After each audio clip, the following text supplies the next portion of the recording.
The Baltimore Ravens offseason program is officially underway, and Lamar Jackson silenced his haters with his attendance.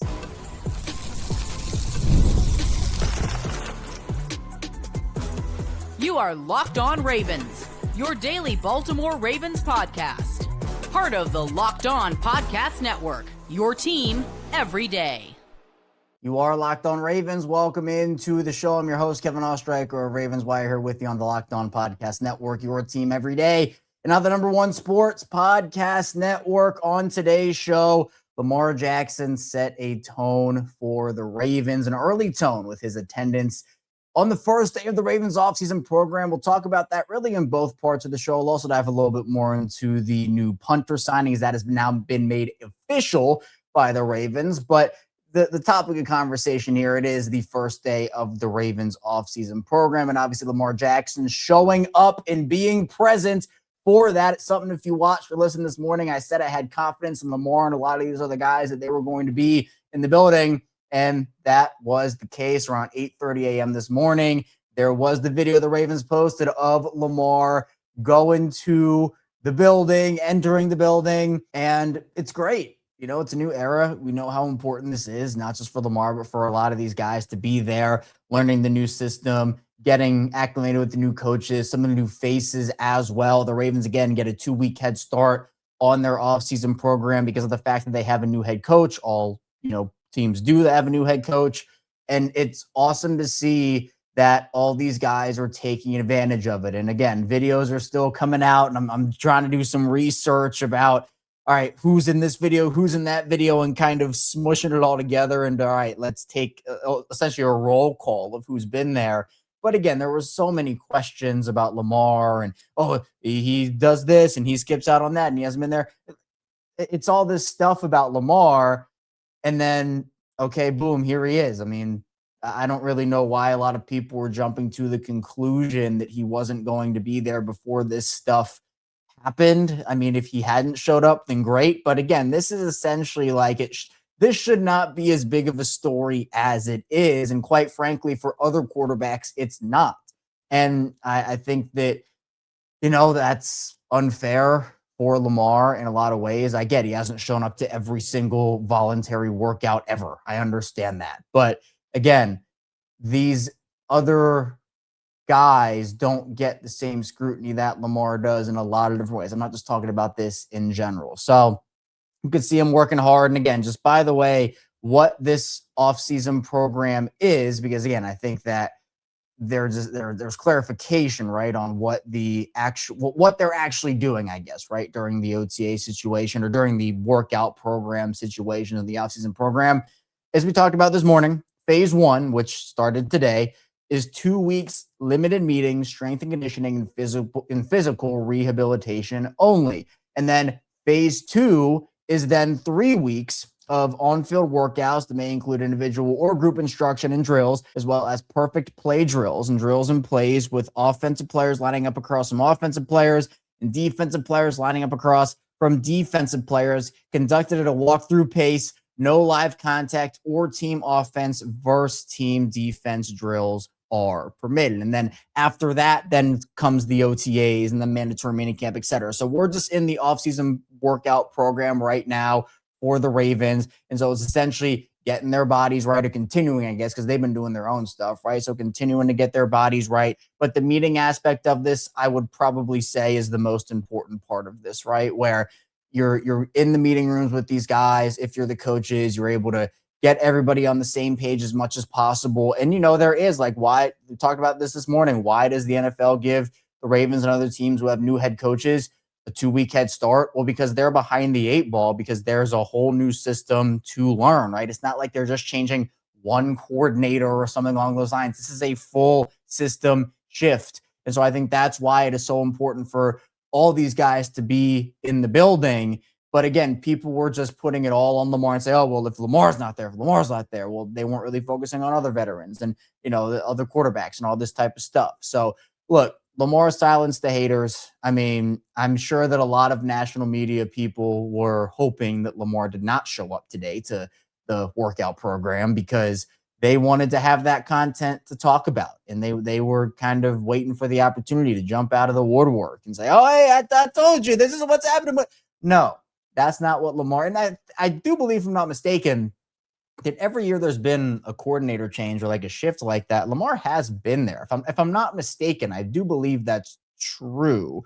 So if that is correct, then I don't even know even further why that conversation was being had in the first place, because of what Lamar has proven. So yeah, if that's correct, then that conversation made even less sense. But obviously for Lamar in the season that he's had, and just Lamar in particular, coming off, and there's honestly, it's the whole Ravens conversation, but coming off of a down year in 2025. And again, we know there are a lot of reasons why Lamar himself had a down season, why the defense had a down season, why it was a bad year.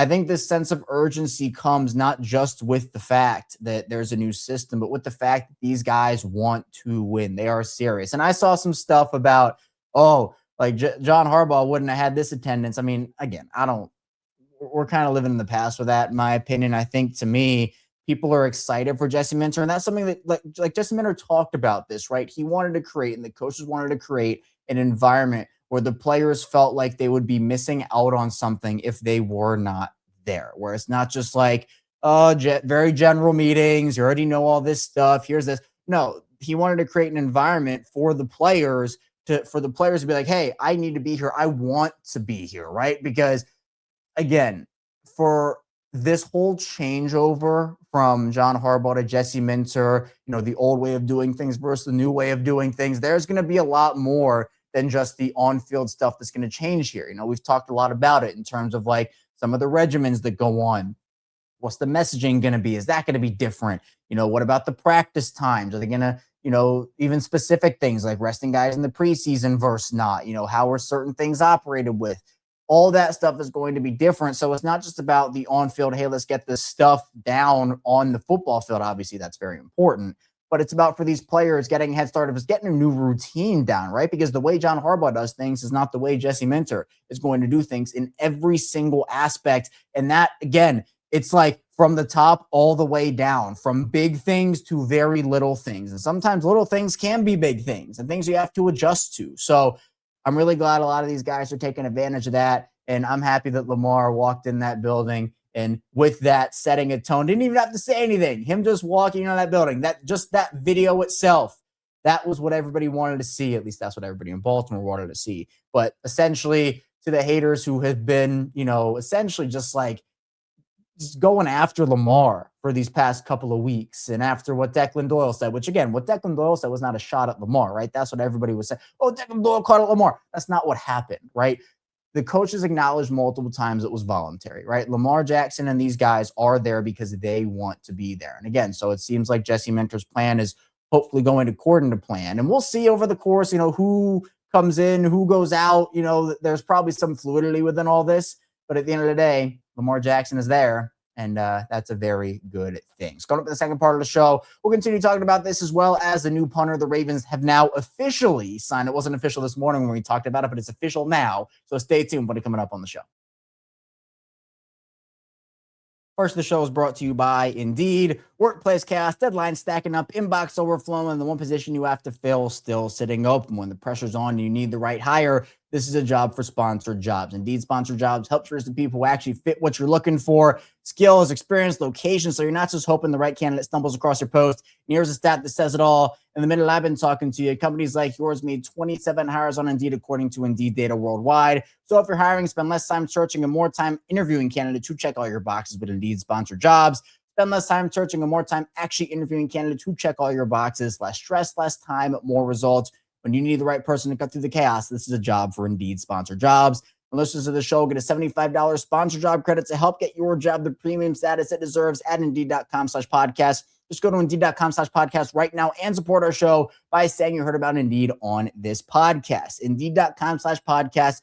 Terms and conditions apply. Need to hire? This is a job for Indeed Sponsored Jobs. And the show is brought to you by FanDuel. The NBA playoffs are here. Every possession matters. Every match is magnified, and every game can swing a series. And right now, FanDuel is giving new customers a great way to get in on the action. Here's what I like about it. You can bet just $5 and get $250 in bonus bets if your first bet wins. The app makes it easy to follow the action with player stats, trends, and matchups all in one place. During the playoffs, that extra insight really matters when you're looking at stars, role players, and key moments. It just makes the entire playoff experience more engaging from start to finish. And I'm a big Denver Nuggets guy. And over on FanDuel right now is the Nuggets battle for the 3 seed. They play the Portland Trail Blazers tonight. And right now, they are 7.5-point favorites. The Nuggets are over the Trail Blazers. And I'm liking that number on FanDuel. The Nuggets are hot right now. Hopefully they can continue their hot streak as the playoffs get closer. Head to FanDuel.com to get started. FanDuel, play your game. Moving along, Locked On Ravens. Kevin Oestreicher still here with you on this Monday, Locked On Ravens PM edition of the show. Thanks so much for being here and making Locked On Ravens a part of your day and your first listen each and every single day. We have 5 days a week plus more of daily Ravens coverage and content for you. Monday through Friday, twice a day, 6 a.m. and 6 p.m. Eastern time. Plus, we have bonus episodes, instant reaction shows, the watch-alongs, the squad show, which will be live tonight at 7:30 p.m. Eastern time. And we have the Everyday Club, where you get some extra add-on content like weekly Q&As, ad-free episodes, access to a Discord server, and a lot more. So if you're interested in that, be sure to check it out on the Locked On Ravens page on the Locked On website or the link in the description down below. We're talking about the Ravens, Lamar Jackson silencing his haters. And actually, again, as I mentioned earlier in the show, I've been trying to put together a list of everyone that I have seen in some of these Ravens social media posts and pictures and videos and whatnot. And so I'm continuing to add to that. And I'm going to read it out again on tomorrow's show. We have a lot more to talk about with tomorrow's show as well. But I'm going to read this out for who we have so far, at least who I've seen. I might be missing some guys, but here's who I've seen so far. Lamar Jackson, Derrick Henry, Zay Flowers, Malachi Starks, Nick Moore, Andrew Voorhees, Jay Higgins, John Jenkins, Tyler Loop, Tez Walker, Travis Jones, Roquan Smith, Adisa Isaac, Tavius Robinson, Trey Hendrickson, Rashod Bateman, John Simpson, Roger Rosengarten, Kyle Hamilton, Mark Andrews, Aeneas Peebles, Marlon Humphrey, Chidobe Awuzie, and Keon Martin were guys that I spotted. So again, that doesn't mean that those are the only guys there, obviously, but still, a lot of the veteran leaders that I had talked about this morning, hey, are you going to be there, right? Lamar, Derrick Henry, Kyle Hamilton, Mark Andrews, like those guys in the building. So I don't know if we'll get like official attendance numbers. I honestly probably highly doubt that. But again, it sets a really nice early tone, and Lamar himself and the rest of these veteran guys coming in and setting that early tone. And plus the young guys coming in as well, like everyone who is there is taking advantage of an opportunity. I don't know if it's 100% or not, if it's 90% or not, but I think it's awesome, like I mentioned, that they are all there. Well, the Ravens also, as we talked about this morning, they officially made it official, as people love to say, but they signed a punter to compete for Jordan Stout's vacant spot and Luke Elzinga. You know, there's also some draft buzz rolling around about potential options at number 14. Could they trade up? Could they trade down? So there's still a lot of Ravens movement right now, even though it's not necessarily there in terms of free agent signings like veteran type of players.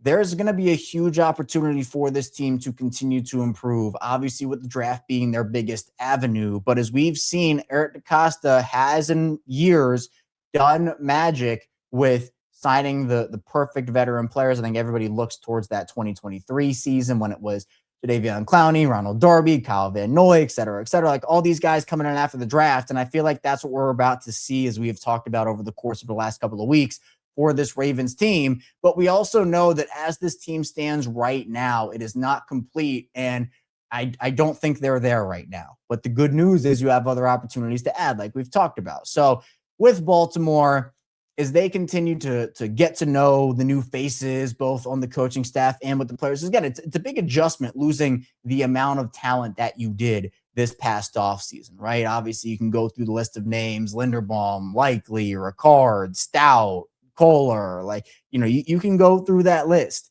and it's a lot of guys. But for the Ravens, they're going to try, I think, to build that through the draft. And they have added really the two big vets have been, well, I guess three have been Trey Hendrickson, John Simpson, and Jalen Hawkins.